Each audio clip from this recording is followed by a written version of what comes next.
कीन प्रणाम चरण धरि माथा, दीनी असीस मुदित मुनिनाथा। विप्र वृंद सब सादर बंदे, जानी भाग्य बड़ राव आनंदे। राजा जनक जी ने मुनि के चरणों पर मस्तक रखकर प्रणाम किया।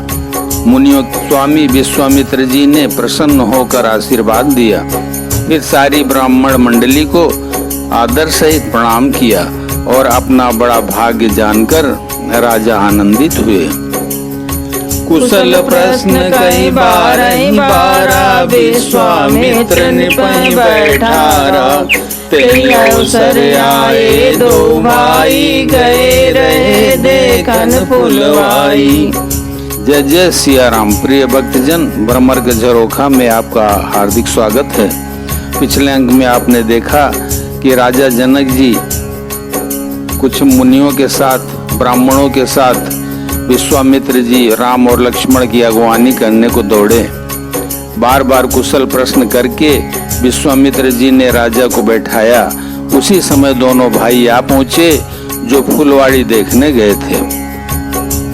श्याम गौर मृदु बयस किशोरा, लोचन सुखद विश्वचित चोरा। उठे सकल जब रघुपति आए, विश्वामित्र निकट बैठाए।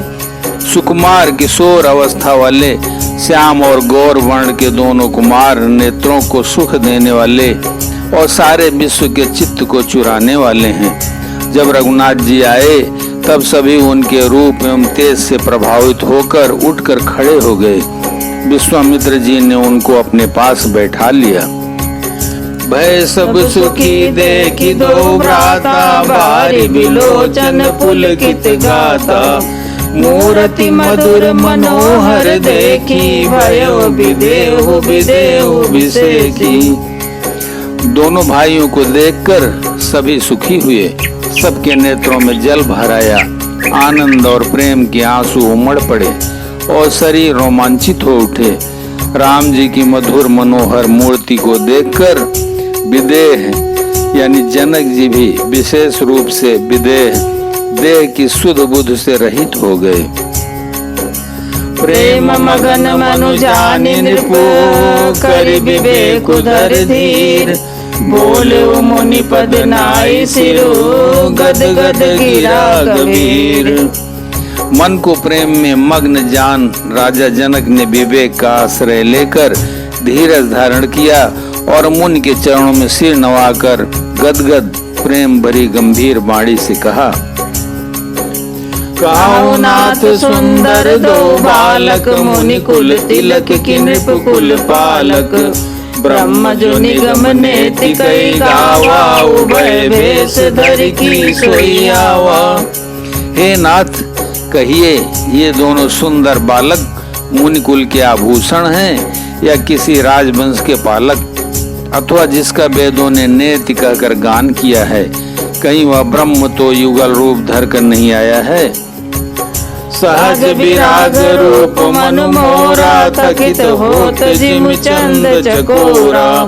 ताते प्रभु पूछौ सती भावो, काहु नाथ जनि करौ दुराओ। मेरा मन जो स्वभाव से ही वैराग्य रूप बना हुआ है, इन्हें देखकर इस तरह मुग्ध हो रहा है जैसे चंद्रमा को देखकर चकोर। हे प्रभु, इसलिए मैं आपसे सत्य निश्चल भाव से पूछता हूँ। हे नाथ, बताइए, छिपाओ न कीजिए। इनहि बिलोकत अति अनुरागा, बरबस ब्रह्म सुखहि मन त्यागा। का मुनि बिहसि कहो निपनी, का बचन तुम्हार न होई अलीका। इनको देखते ही अत्यंत प्रेम के बस होकर मेरे मन ने जबरदस्ती ब्रह्म सुख को त्याग दिया है।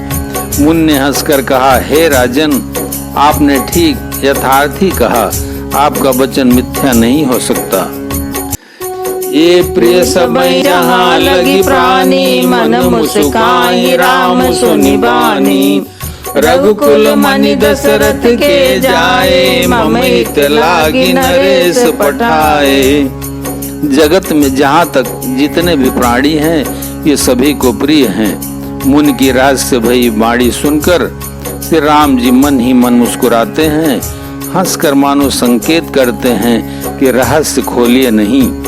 तब मुनि ने कहा, ये रघुकुल मणि महाराज दशरथ, मेरे हित के लिए राजा ने इन्हें मेरे साथ भेजा है। राम लखन दो बंधु बर, रूपशील बलधाम, मख राख्यो सब साखी जगो, जीते असुर संग्राम। ये राम और लक्ष्मण दोनों श्रेष्ठ भाई रूप, शील और बल के धाम हैं। सारा जगत इस बात का साक्षी है कि इन्होंने युद्ध में असुरों को जीतकर मेरे यज्ञ की रक्षा की है। मुनि तो चरण देखि कहराऊ, कहि न सकौ निज पुण्य प्रभाऊ। सुंदर श्याम गौर दो भ्राता, आनंद हो के आनंद दाता। राजा ने कहा, हे मुनि, आपके चरणों के दर्शन कर मैं अपना पुण्य प्रभाव कह नहीं सकता। ये सुंदर श्याम और गौरवर्ण के दोनों भाई आनंद को भी आनंद देने वाले। इनके प्रीति परस्पर पावन, कहि न जाई मन भाव सुहावनी। सुनो नाथ का मुदित विदेहु, ब्रह्म जीव सहज स्नेहु।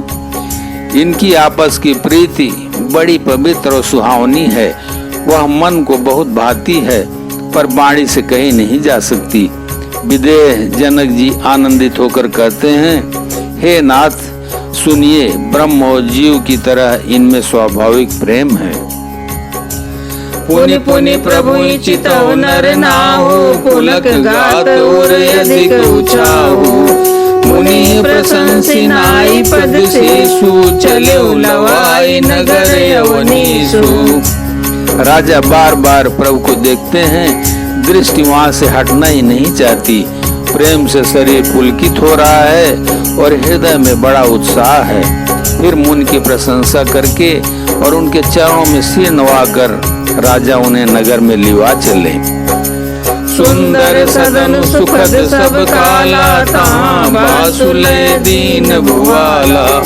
करि पूजा सब विधि सेवकाई, गयो राव गृह विदा कराई। एक सुंदर महल जो सब समय सभी ऋतुओं में सुखदायक था, वहाँ राजा ने उन्हें ले जाकर ठहराया। तदनंतर सब प्रकार से पूजा और सेवा करके राजा विदा मांगकर अपने घर गए। विषय संग रघुवंश मणि, करि भोजन विश्राम। बैठे प्रभु भ्राता सहित, दिवसुरा परिजामु।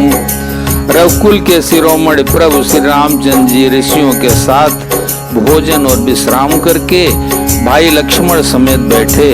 उस समय पहाड़ भर दिन रह गया था।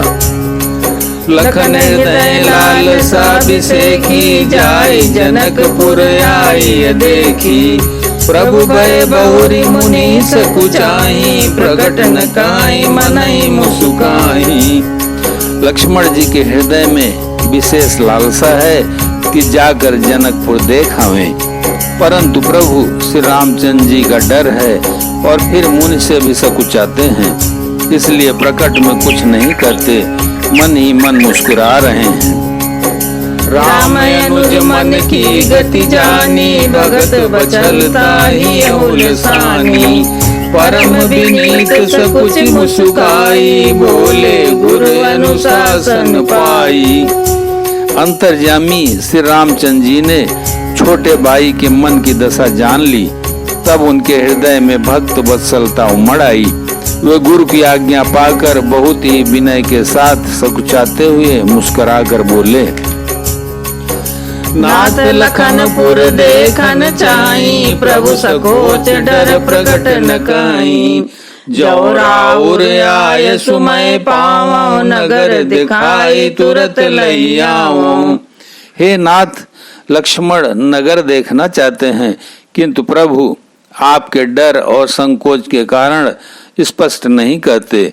यदि आपकी आज्ञा पाऊं तो मैं इनको नगर दिखलाकर तुरंत ही वापस ले आऊं। सुनि मुनि सुका बचन सप्रीति कसन राम तुम राखो नीति धर्म सेतु पालक तुम ताता प्रेम विवश सेवक सुख दाता। यह सुनकर मुनीश्वर विश्वामित्र जी ने प्रेम सहित वचन कहे, हे राम, तुम नीति की रक्षा कैसे न करोगे। हे तात, तुम धर्म की मर्यादा का पालन करने वाले और प्रेम के वशीभूत होकर सेवकों को सुख देने वाले हो।